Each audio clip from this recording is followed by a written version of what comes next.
Welcome to Filmizo channel. At the beginning of the film, we see Katie, an independent video editor, drowning in the editing of very sensitive footage. She's struggling financially, so she goes to a coffee shop with only a few coins in her pocket. When she orders a large coffee, the cashier tells her she doesn't have enough money. Katie explains that she's waiting for overdue payments at the end of the week. The barista sees her desperation and agrees to let her have the coffee on the condition that she pays him back later. When she returns home, Katie finds the check in the mail, but instead of feeling relieved, she feels more anxious. The amount is much less than what she was promised. Frustrated, she goes to her friend Jay, who asks her if she's heard back about the advertisement she auditioned for. Katie admits she hasn't heard anything yet, but if she gets the job, it will cover all her summer expenses. Jay isn't very supportive, revealing that he applied for the same role, which annoys Katie.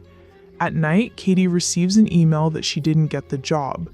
Disappointed, she receives a mysterious message from an unknown number offering her freelance editing work, $1,000 per 2-minute video. The situation seems too good to be true. When she asks for details, the client explains that the first payment will be immediate, but if she accepts the job, she must complete 4 more videos to get the rest of her money. No delays, no excuses.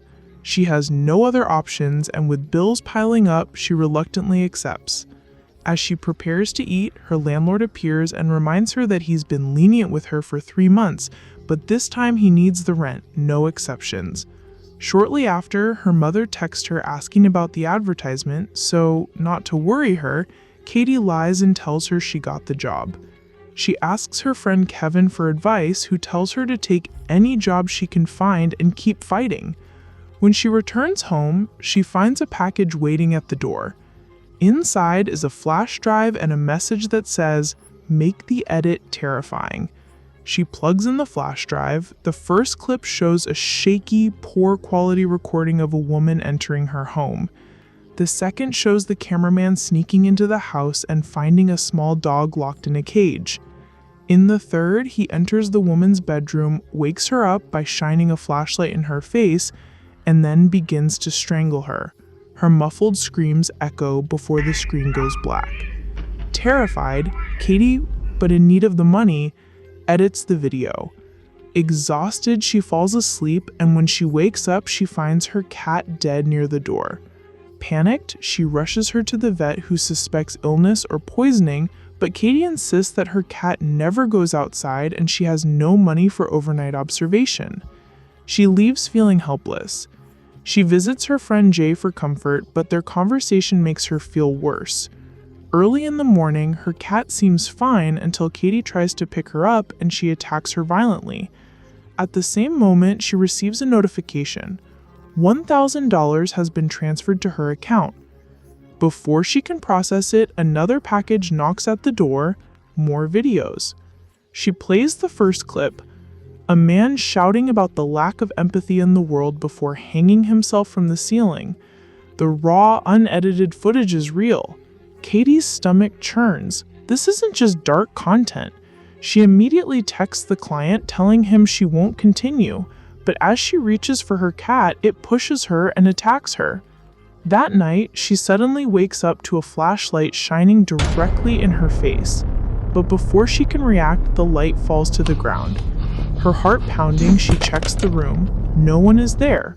But then her computer screen lights up and plays the first clip she edited. A camera positioned to record her turns. She quickly gets up. A nightmare. Her landlord cut off her electricity. She's forced to go down and fix it. Then she gets a call from her mother asking for $500 to help with bills. With no other choice, Katie texts the client, "I'll continue editing at the coffee shop." She finally pays off her coffee debt before returning home. Another disturbing video awaits her. This time, a woman is being suffocated with a plastic bag. She edits and submits it. She smokes, trying to calm herself. When she finally falls asleep, she dreams she's trapped and wakes up gasping. The next clip is worse. The footage shows a cameraman secretly filming a couple camping in the forest. The scene takes a terrifying turn when they are attacked. Katie forces herself to finish the edit and presses send. Shortly after, $4,000 is deposited into her account, but she can't shake the growing feeling inside her. Are these clips, these videos, real? She finally texts the client, her fingers trembling. Are these recordings real? Stressed and shaking, Katie cries when the client replies, offering her more work, another set of 5 videos. The nightmare isn't over. She goes to dinner with Kevin, who excitedly shares news about a full-time editing job that pays less but is stable, a real career path. At her apartment, Kevin insists on seeing the videos she's been working on. The moment he sees them, his face pales. They look so real. Katie suddenly remembered her windows were open. Her heart pounding, she rushes to look for her cat. Kevin is behind her. They search everywhere, but the cat is gone. Early in the morning, before she can catch her breath, her landlord appears, knocking on her door and demanding the rent. She pays 2 months' rent, but he's not satisfied. Then Katie confronts Jay, confessing the bitter truth: she only went out with him for the free food. She leaves an envelope with money under his door and walks away feeling empty.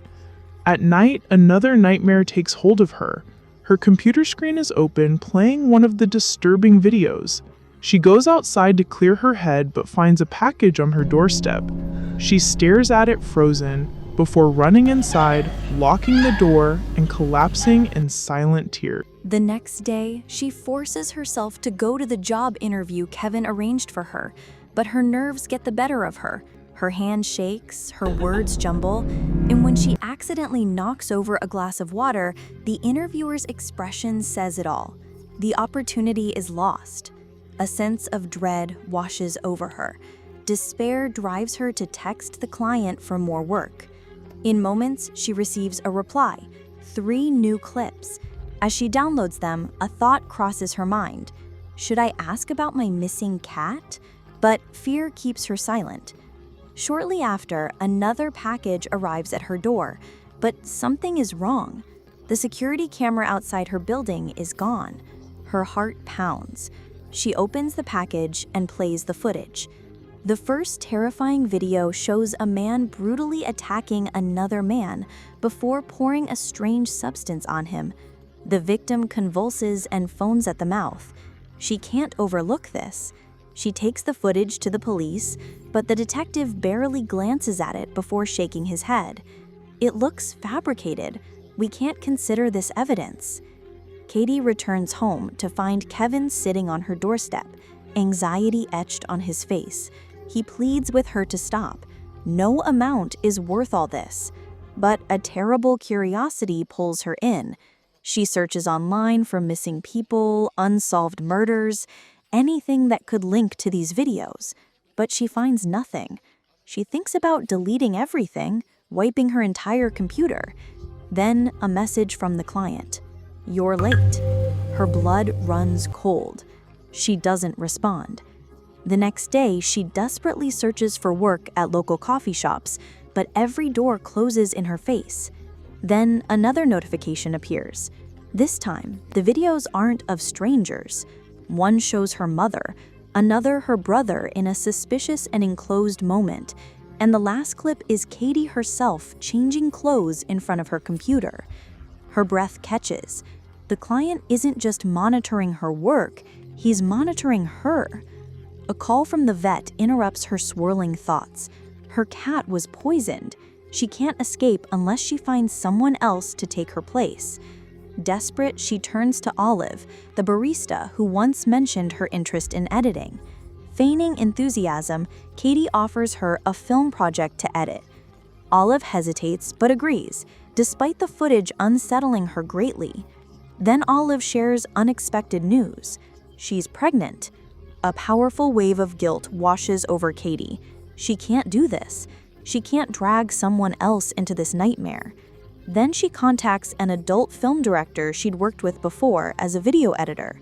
She needs money, but the camera's filming, and finding herself with a lesbian partner, a sense of discomfort suddenly overwhelms her. She starts to throw up and runs home. When she reaches her door, she hears a familiar, gentle sound. Her cat.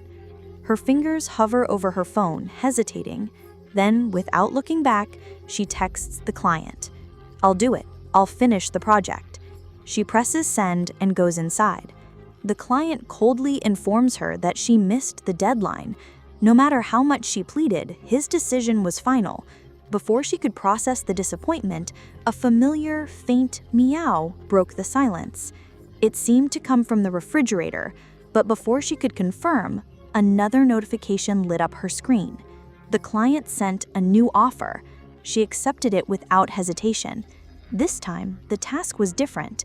She had to film something herself, using her phone, and she only had 12 hours to find the target. As she pondered her next move, Jay called and urged her. She visited him and without hesitation confirmed her commitment to the client's new request. When she arrived at Jay's place, she placed her phone on the shelf, secretly recording their interaction. As he turned away to get drinks, she weighed her options. How could she trap him? She suggested they watch their favorite movie. She drank her glass of wine and sat on his lap, but as they got closer, he gently pushed her away, sensing something was wrong. She tried to make it seem like she was just caught up in the moment, but he wasn't convinced. His anxiety grew. Instead, she attacked, aiming for his neck, but he was faster. He easily overpowered her.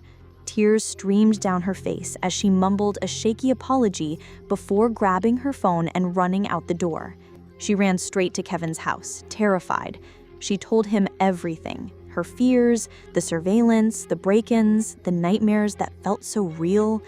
Kevin tried to calm her, assuring her she was safe and nothing would happen to her, but she couldn't shake the feeling that something was very wrong.